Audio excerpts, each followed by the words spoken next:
bộ tao này chưa thế chưa nè cô tha ta cái ta tẹt tôn ta nâng phơi chật rừng móm chùm rung ở ôn ác chụp chơi từ lư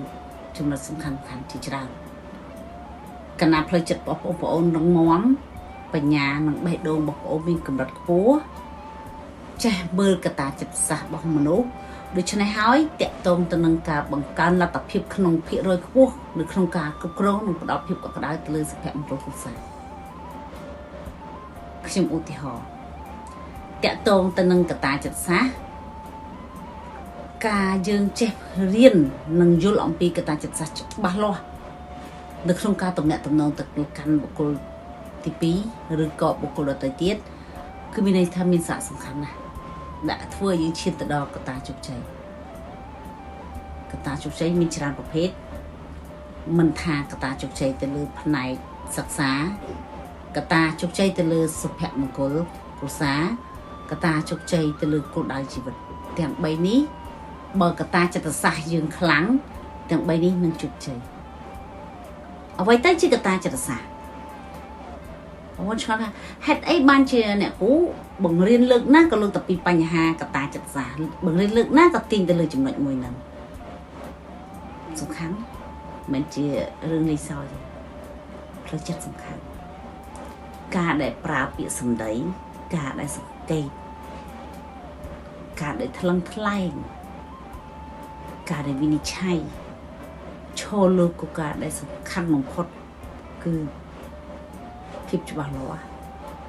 គឺភាពត្រឹមត្រូវដោយគ្មានលំអៀងប្រសិនបើអ្នកទាំងអស់គ្នាមើងងាយទៅលើចំណុចកតាចិត្តសាស្ត្រ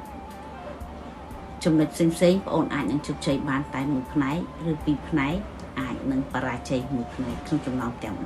3ដែលខ្ញុំលើកមុននឹងជាមុននិយាយស្អីសុំបកវិញអ្វីទៅជា3ចំណុចដែលនាងខ្ញុំលើកយកមកនិយាយខ្ញុំនិយាយចឹងថាចំណុចសំខាន់ដែលអាចឈានទៅរកការជោគជ័យនៅក្នុងជីវិតបានដោតទៅលើកតាចិត្តសាស្ត្រទី1ទី2កតាសុភមង្គលក្នុងគ្រួសារនៅពេលយើងចេះចិត្តសាស្ត្រហើយសុភមង្គលក្នុងគ្រួសារយើងចេះគ្រប់គ្រងបានរឹងមាំល្អ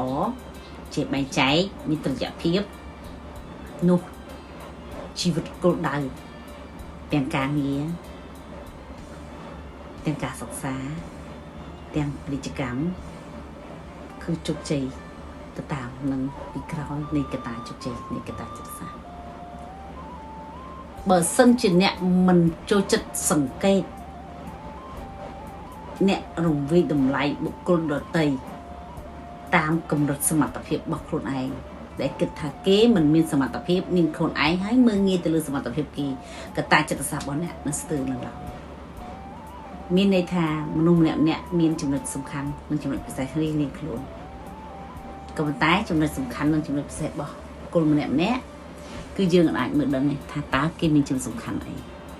ឈើលើបុគ្គលមួយចំនួនគាត់មើងងាយទៅលើចំណុចពិសេសរបស់គេដោយយកកម្រិតនៃការវាស់ស្ទង់ចំណុចសំខាន់របស់ខ្លួនឯងដោតលើចំណេះដឹងនិងជំនាញដែលគាត់មានគាត់រំវិយតម្លៃទៅលើបុគ្គលដទៃទៀតដោយពឹងផ្អែកទៅលើវាស់ស្ទង់ត្រឹមកម្រិតសមត្ថភាពខ្លួនឯងកត្តានេះហើយវាអាចនឹងធ្វើយើងបរាជ័យដោយសារយើងមិនទាន់ស្គាល់ពីកត្តាចិត្តសាស្ត្រច្បាស់លាស់ថាតើ